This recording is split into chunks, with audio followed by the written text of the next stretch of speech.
Hey, in this video I'll show you how to get the no beard filter on TikTok, Snapchat, Instagram, everywhere. So if you appreciate this video, me making this video that works on any iPhone and on any Android device, by the way, make sure you give the video a like for the YouTube algorithm, subscribe if you're new, and hey, if you have any questions whatsoever, let me know in the comment section down below. I would love to help you out. So for this, you actually want to open up Snapchat. And by the way, don't mind my messy hair. I woke up a little bit ago.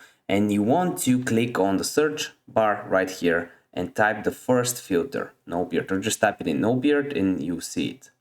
And here, what you want to do is just record yourself, just like I did, and then just save the video, just like this, and upload it onto TikTok. Let's get out of Snapchat, go on TikTok, click on the plus button in the middle, and just click on upload and upload it, and you know what to do. Give me a like if this video helped you out. I want to see you next video.